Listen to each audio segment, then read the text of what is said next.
si Muhammad kepada diri si hamba. Ada wasiat daripada Sayyidina Jibril alaihissalam, kalau hendak berjumpa Allah secara nyata, melihat Allah secara nyata, tapi yang menyuruh kan bisa juga melihat Allah secara langsung. Jadi Jibril alaihissalam tidak pernah melihat langsung daripada wujud zat Allah subhanahu wa ta'ala. Kalau bisa melihat Allah secara langsung, terus Sayyidina Jibril cuma memberi wasiat saja kepada Rasulullah tadi. Bila hendak melihat Allah, mendapat Allah secara langsung tadi, maka ketahuilah tadi yang kuasa itu Allah, yang berkehendak itu Allah. Jadi yang kuasa menyebut Assalamualaikum tuh jangan lagi diri engkau. Yang kuasa tuh tuh Allah. Berdapat tuh engkau dengan Allah. Berjumpa tuh engkau dengan Allah. Melihat tuh engkau dengan Allah. Kemudian iradat yang berkehendak tuh Allah. Yang berkehendak ketemu Allah tadi, itu tiada lain daripada Allah juga. Begitu pula diri seorang salik yang hendak mengenal Allah tuh yang hendak berjumpa Allah tuh bila hendak sampai juga kepada Allah, yang mengenal Allah tadi tiada lain daripada Allah. Kalau makhluk, ia bingung, kada sampai si makhluk bingung makhluk. Akukah Tuhan? Akukah hamba? Ujar si salik tadi. Kalau aku nih Tuhan, pacang kafir. Kalau aku nih hamba, pacang kufur nikmat kepada Tuhan.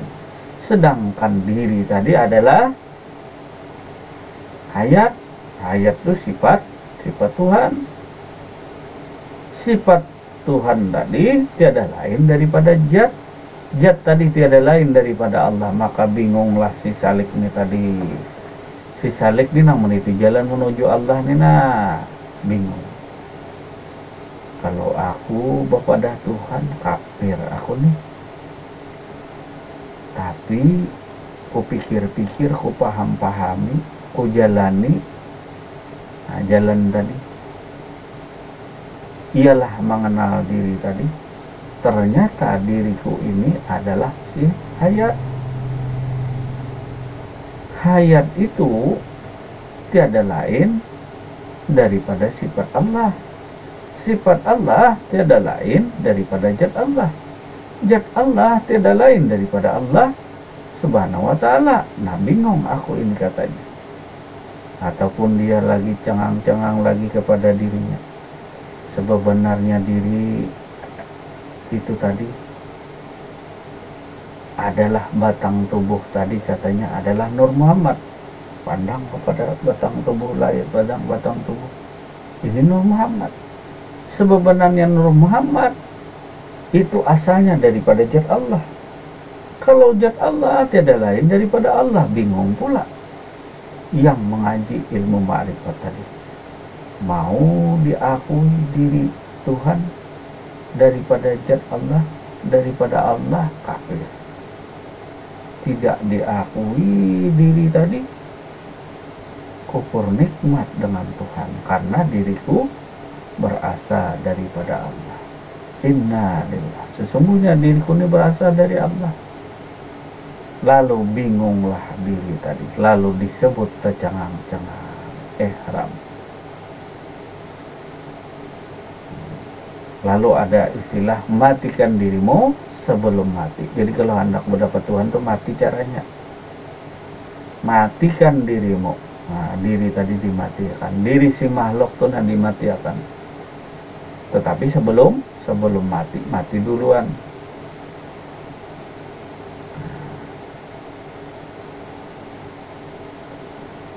Jadi supaya kada tercengang-cengang, kada terkagum-kagum, terbingung-bingung, mati aja sekalian. Nah, bila mati tadi ya berdapat Tuhan. Kalau masih mabuk, nah masih anu lagi apa? Ada kesadaran tadi cuma bingung. Jaka orang Banjar itu raum pusing, nah pusing memikirkan. Ya kata itu panas kepala katanya. Hah? Ya kan Bang Sarif? Maaf, bukan mikir. Panas kepala, otak panas. Nah, kata wali katum tabu darat, nah atum ali kalau di kepala aku nih dikasih air mungkin mendidih katanya, bisa keluar asapnya, panas saking panas. Nah, setiap hari berhujah ilmu tadi, ketemu kawannya berhujah itu sesama kawan, sama seperjuangan, kawan sepenuntutan, bukan orang lain, perguruan, sepaham tadi, fokus kepala, bisa asap kepala. Jadi ketika gitu ke Padang, nah, daerah persawahan kan ada airnya, sering nih, cuci kepalanya, basuh kepala, saking panasnya tadi. Panas. Makanya malaikat Jibril kada sanggup melihat zat wajibal wujud Allah, pasti terbakar, kada sanggup malaikat. Sanggup. Yang sanggup tadi adalah diri Muhammad Rasulullah. Begitu pula daripada kita umatnya, umatnya Rasulullah tadi. Nah, jadi yang ma'rifat dengan Allah tuh hanyalah baginda Nabi Muhammad Rasulullah Sallallahu Alaihi Wasallam dengan umatnya. Nah, yang lainnya belum bisa menyaksikan zat wajibal wujudnya Allah Subhanahu Wa Taala. Nabi Musa apa? Mati, kada sanggup Nabi Musa melihat zat wajibal wujud Allah. Nabi kita Muhammad Rasulullah Sallallahu Alaihi Wasallam dilebihkan daripada nabi lainnya, bisa berjumpa Allah secara langsung. Begitu pula umatnya tadi, karena umatku itu seperti aku.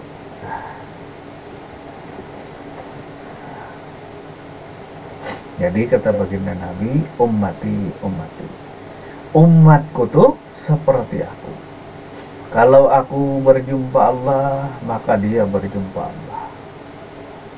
Itulah umatku tadi.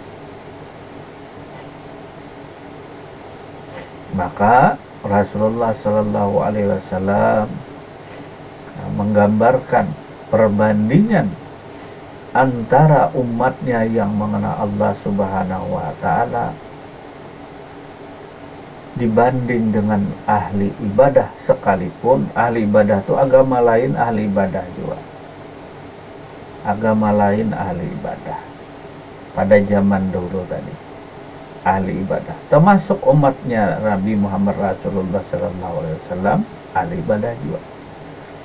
Beliau menggambarkan orang yang mengenal Allah itu, atau ahli ilmu Allah yang mengenal Allah Subhanahu Wa Taala dengan ma'rifatullah tadi, laksana aku dengan orang awam. Jadi derajat orang yang mengenal Allah tuh beliau samakan dengan dirinya.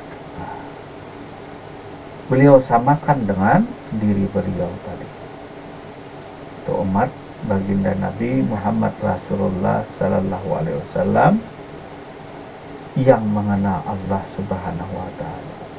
Jadi kalau kata baginda Nabi, aku kenal Allah, umatku kenal Allah. Aku menyaksikan Allah, melihat dan menyaksikan Allah, umatku pun demikian tadi.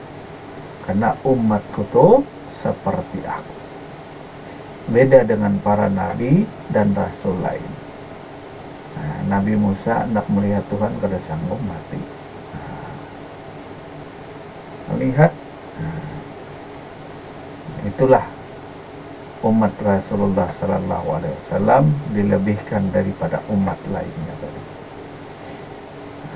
Itulah pemimpin tadi. Jadi Nabi dan Rasulnya berjumpa Allah, begitu pula umatnya seharusnya tadi. Maka kata Rasulullah Sallallahu Alaihi Wasallam kepada umatnya tadi, hendaknya engkau di dalam beribadah itu seolah-olah melihat Allah. Kenapa disebut seolah-olah? Karena engkau tadi kalau hendak juga melihat Allah, berjumpa Allah di dalam ibadah sholat tuh sama kayak mi'rajnya aku berjumpa dengan Allah. Bila aku tadi, si hamba tadi lalu bingung, akukah Tuhan, akukah hamba? Nah, bila hendak melihat juga di dalam ibadah tadi melihat Allah, maka buanglah sifat-sifat kemusyrikan yang ada pada diri tadi. Buanglah sifat-sifat tercela. Nah, disebut pana dalam bahasa tasawuf. Pana itu lenyap sirna segala sifat-sifat tercela yang ada pada diri, yaitu merasa kuasa, merasa berkehendak, merasa tahu akan sesuatu, merasa hidup, merasa melihat, mendengar, dan berkata-kata tadi. Buanglah sifat pengerasaan atau sangka-sangkaan. Jadi sangka-sangkaan itu nah dibuang, prasangkaan. Karena kalau kita menyadari kalau diri daripada Allah sepenuhnya, tubuh kita itu adalah daripada kandungan daripada zat Allah semata-mata, dan sifat yang ada pada diri kita tentu tiada lain daripada Allah Subhanahu wa Ta'ala. Sifat apa aja itu termasuk hidup.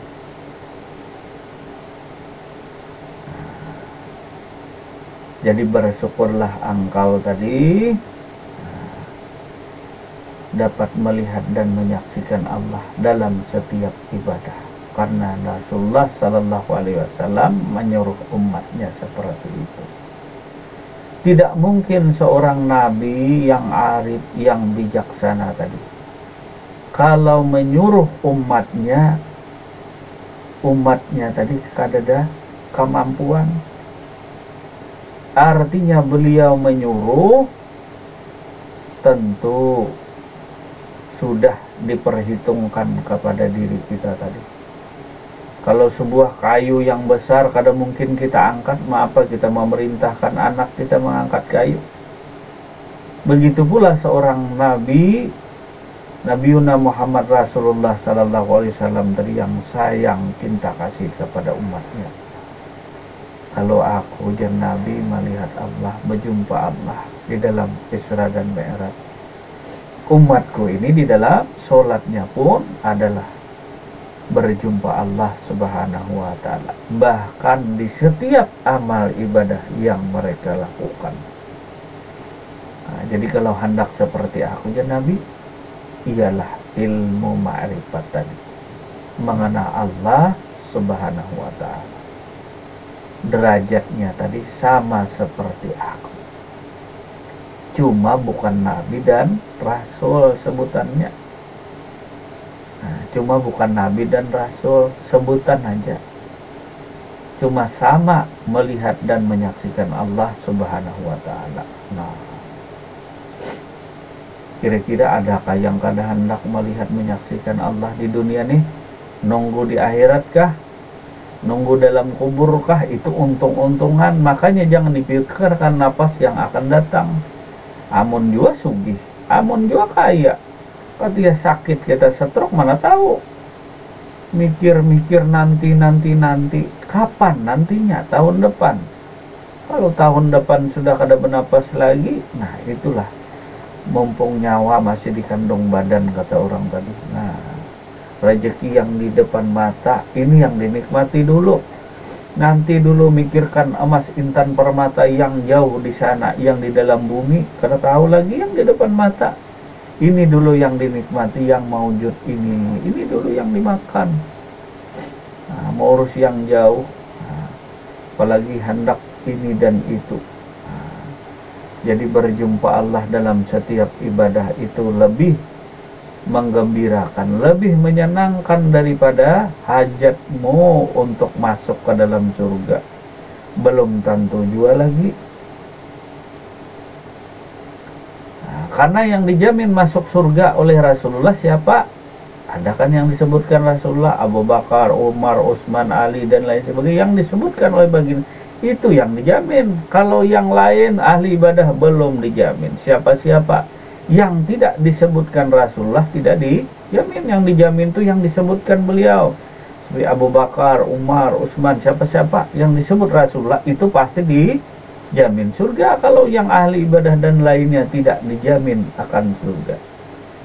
Tetapi kata Rasulullah, hendaklah di dalam beribadah itu engkau melihat Allah Subhanahu wa ta'ala. Kurang apa lagi? Cuma itulah kita ada kecintaan lain selain daripada Allah. Maka ibadah tadi ada kehendak lain. Nah, lalu ada ibadah kehendak lain tadi ada disebut bersekutu. Yang disebut syirik yang halus, yang kopi yang tersamar itu ada kehendak lain selain daripada Allah. Apa aja itu? Harap surga kah, harap pahala kah, takut neraka kah? Itu berarti mensekutukan Allah dengan segala sesuatu. Ada kecintaan lain. Ada kecintaan lain. Karena meniti titian suratal mustaqim di mana? Ya fid dunya wal akhir. Di dunia ini meniti tadi. Meniti jalan titian siratal mustaqim itu diceritakan dalam hadis menghubungkan antara surga dan neraka. Wah, di tengah-tengah ceritanya tadi. Iya kata kakak.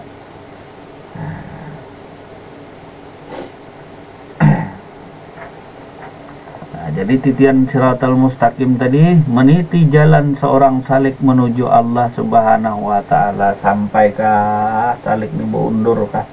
Dur marah kadang-kadang jatuh. Jadi bukan pujian cacian orang yang menjatuhkan diri kita. Pujian bukan itu yang menyampaikan diri kita kepada Allah.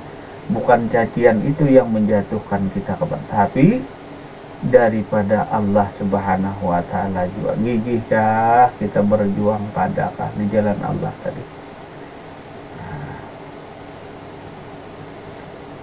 Jadi sampai ihram tadi tercengang-cengang seperti seorang salik tadi, tercengang-cengang. Perjalanannya tadi ma'rifat, ya perjalanan salik tadi menempuh titian tadi tengah. Majukah, mundurkah? Ada ini sudah sampai bingung. Nah, sampai ke pengenalan diri. Sampai diri mengenal Allah itu namanya berjumpa Allah. Diri itu mengenal Allah. Nah, tahu diri, kenal diri tadi. Barang siapa yang mengenal dirinya, niscaya dia akan mengenal akan Tuhannya tadi. Kemudian yang kedua, ada istilah dalam tasawuf itu, dalam ma'rifat itu disebut dengan mi'raj. Mi'raj itu artinya lenyap. Ada pula mi'raj itu disebut dengan tangga. Ada pula pengertian mi'raj itu kalau secara sederhana tangga. Jadi mi'raj itu tadi lenyap, tiada lagi mempunyai diri, yang ada hanya Allah. Jadi mi'raj itu ialah lenyap atau tiada lagi rasanya ada bertubuh, hanya Allah pada ma'rifat itu. Dan hilang cita-cita lain, yang ada hanya Allah yang diiyakan kepada ma'rifat itu. Jadi ma'rifat itu lenyap. Artinya lenyapnya tadi segalaan pengerasa, tiada lagi rasanya bertubuh, yang ada tuh hanya Allah. Nah, jadi tubuh tadi apa? Ya Nur Muhammad tadi. Kalau dikembalikan Nur Muhammad dari mana? Dari zat Allah. Zat Allah tiada lain daripada Allah Subhanahu wa Ta'ala, ataupun ke atas daripada diri kita. Sebenarnya diri itu hayat, sebenarnya hayat itu sifat Allah. Sebenarnya sifat Allah tiada lain daripada zat Allah. Itulah diri daripada diri insan tadi. Nah, diri insan tadi tiada lain daripada sifatnya Allah juga. Artinya yang mewujud, yang ada daripada sifat Allah. Sifat Allah tiada lain daripada zat Allah Subhanahu wa Ta'ala. Lenyaplah segala pengrasaan daripada dirinya. Artinya rasa-rasanya dirinya tuh ada. Rasa-rasanya, nah, artinya tubuhnya dia pandang selain daripada wujud Allah. Rasa-rasanya dulu dia pandang daripada batang tubuhnya itu bukanlah daripada Nur Muhammad, atau bukanlah daripada yang disebut sifat hayat, ataupun bukan daripada zatnya Allah Subhanahu wa Ta'ala. Setelah makrifat, belajar makrifat tadi, nah, tahu diri, kenal diri, nah, lalu didapatlah yang namanya mi'raj. Mi'raj itu lenyap segala pengrasaan dirinya.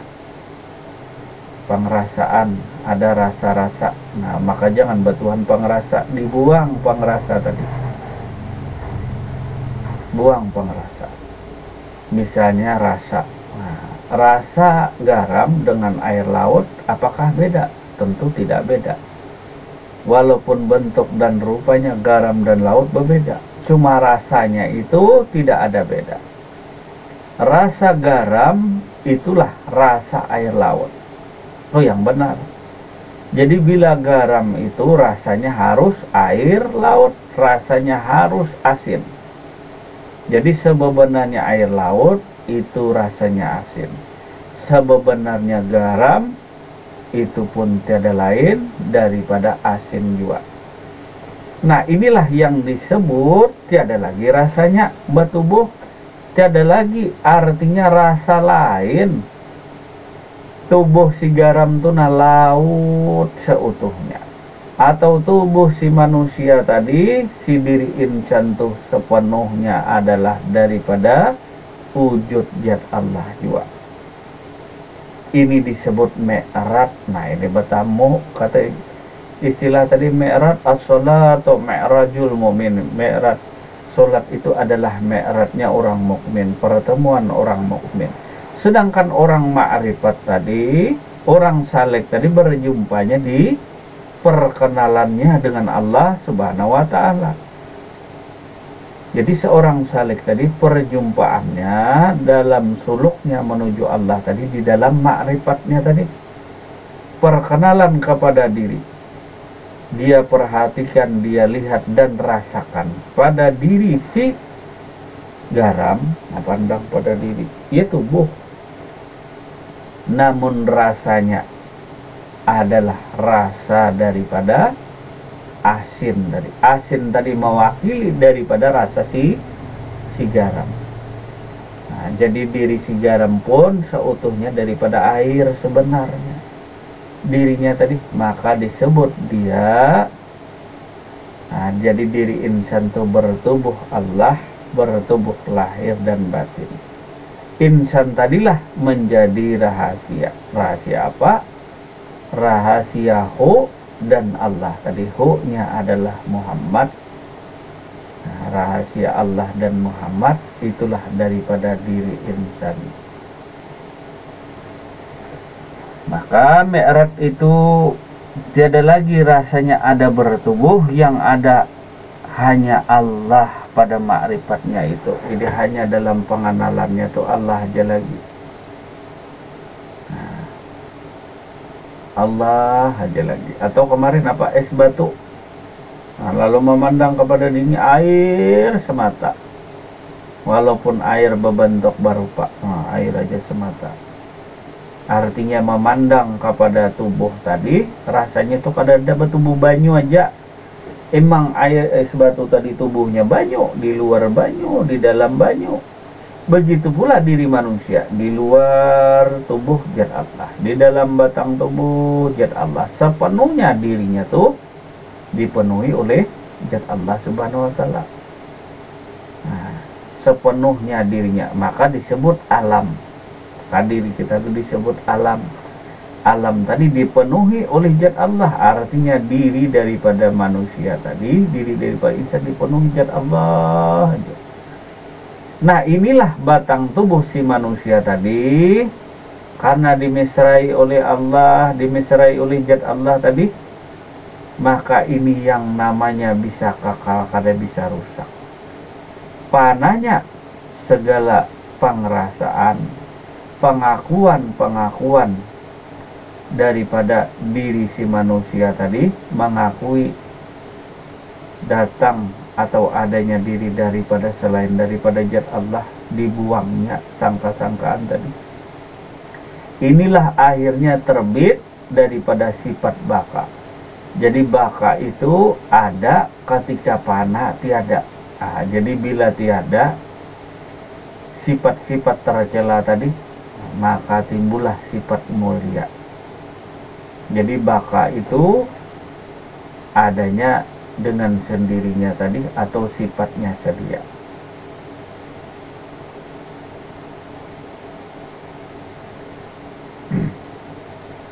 Nah, jadi pentingnya kesadaran diri ketika ihram tadi, orang kada sadar diri tercangang-cangang, tak bingung-bingung. Nah, karena hanya belajar menuntut makrifat tadi lalu bingung, tercangang-cangang. Kalau sudah kelama-kelamaan ampih pusing tadi. Nah, kalau pusing sendiri, nah ini bahaya. Ya kata kalau belajar sendiri, pusing sendiri, nah bisa rumah sakit jiwa.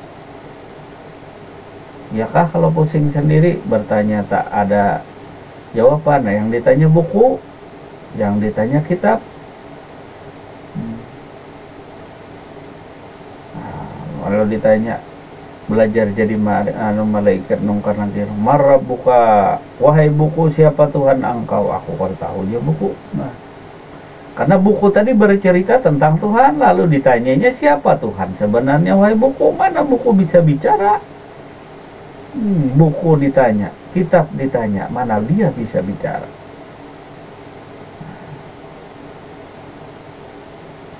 Lalu ada daripada hadis Rasulullah Sallallahu Alaihi Wasallam tentang sahabat bertanya. Kata Rasulullah tadi, adakah gunanya Al-Quran tanpa ilmu? Nah, jadi amal apa yang paling baik ya Rasulullah? Kata baginda Rasul, apa? Ilmu. Lalu katanya Al-Quran bang, membaca Al-Quran bang. Lalu kata baginda Nabi, apa manfaatnya membaca Al-Quran tanpa ilmu? Al-Quran tanpa ilmu apa artinya? Baca Al-Quran pagi, siang, malam, lalu diamalkan. Misalnya mengamalkan surah An-Nas, qul a'udzu birabbin nas, malikin nas, ilahin nas, min syarri waswasil alladzi yuwaswisu fi sudurin. Ditiup di air, kasih orang kesurupan sembuh. Lalu jadi amalan. Nah, ini jadi senjata. Nah, padahal engkau mensekutukan Allah dengan segala sesuatu lantaran kada tahu ilmu. Bukankah qul a'udzu birabbin nas, ya Tuhan, aku nang maaturika manusia, nang memelihara manusia, aku nang jadi raja pada malikin nas, aku yang jadi raja wahai manusia. Raja engkau tuh, nah manusia tuh aku. Illahin nas, nang menjadi sembahan engkau tuh, nah aku jar Tuhan. Tapi kenapa menuhanakan ayat ini? Nah, lantaran tidak ada ilmu, rajin menghafal Al-Quran. Cuma kalau ilmunya kada ada, siapa yang bisa memahami ilmu tadi? Tentu daripada Al-Quran tadi orang nang mengenal Allah. Karena itu kalam Tuhan, bukan bikinan manusia. Tentu kalau hendak mengetahui mendalami firman Tuhan, kalam Tuhan tadi terlebih dahulu engkau mengenal Tuhan. Karena ayat tadi menunjukkan tanda-tanda kebesaran dan keagungan Tuhan. Lalu kata Allah, pada alam semesta dan pada dirimu tuh, kenapa engkau tak memikirkan? Terdapat tanda-tanda kekuasaan dan kebesaranku. Ini ada ayat itu tadi menyatakan bahwa Tuhan tuh ada di dalam diri kamu. Nah, ini kenapa menafsirnya orang ma'rifatkah kadakah Tuhan dipadahkan di dalam diri? Mungkin bahasanya sederhana, tetapi dikatakan itu bertempat. Nah, tidakkah kamu melihat? Nah, apa tadi? Ada aku di dalam diri kamu. Nah, sebenarnya tadi Allah tidak bertempat di luar tubuh, di dalam tubuh, tapi semua tempat adalah miliknya tadi.